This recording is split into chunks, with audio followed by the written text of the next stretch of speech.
Salut à tous, aujourd'hui on va customiser ce tapis de souris.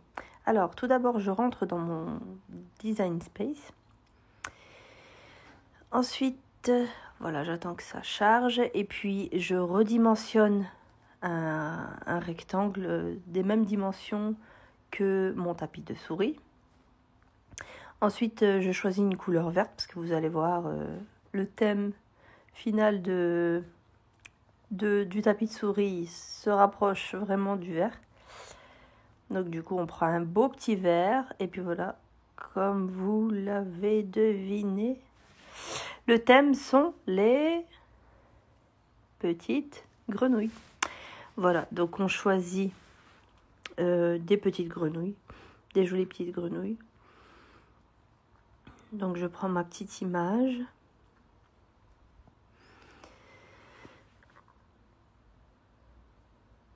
Je vais la chercher dans ma galerie.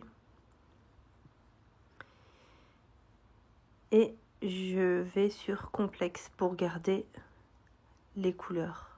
Pour garder de belles couleurs. Ensuite, je vais venir enlever le fond blanc. Et puis, je fais imprimer puis découper dans le design space. Ensuite, je vais venir redimensionner mon image avec mes petites grenouilles. Et je vais donc la placer sur mon rectangle. Voilà. Ensuite, ce que je vais faire, c'est que je vais la dupliquer. Bon, là, ça n'a pas marché du premier coup. Enfin, si, ça a marché, mais elle est partie de l'autre côté. Et je vais venir la déposer à côté pour avoir vraiment mes grenouilles sur tout le tapis, en fait. Voilà. Et donc, en fait, ce que je vais faire, pour avoir un effet plus dynamique, un peu plus sympa, je vais inverser, donc la deuxième partie, je vais l'inverser. Donc, ça va être en effet... du coup, ça va être en effet miroir. Voilà. Et donc, je vais bien le replacer donc, sur mon tapis. Et donc, je trouvais que ça faisait un effet un peu plus sympa. Voilà, donc mon petit tapis est prêt. Et donc, il ne me reste plus que à imprimer. Oui, donc là, je l'avais retourné parce que j'avais un souci au niveau de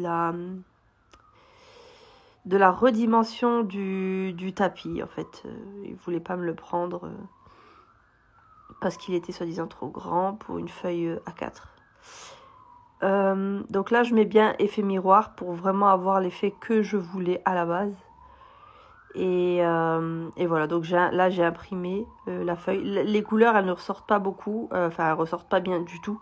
Mais vous verrez qu'ensuite, après, quand je vais le transférer sur mon tapis, ça va pas donner ça du tout, ça va donner vraiment de jolies couleurs. Donc là, ici, qu'est-ce que je fais? Je règle ma presse, donc ici, sur 200 degrés. Et je vais mettre 30 secondes dans un premier temps. Parce qu'en fait, c'était la première fois que j'utilisais, que je faisais ça sur un tapis. Et comme il y avait du caoutchouc en dessous, comme vous voyez, c'est caoutchouteux. Donc j'ai préféré faire en 2 fois pour voir ce que ça faisait d'abord dans un premier temps sur mon tapis thermique. Et j'ai même mis une feuille parce que j'avais un petit peu peur d'abîmer un peu mon tapis thermique et voilà. Voilà, j'ai même mis une petite feuille de papier sulfu. On n'est jamais trop prudent. Ne sait-on jamais. Donc voilà, donc là je suis à 180 degrés. Je mets d'abord donc 180 degrés 30 secondes pour être sûr de moi en fait.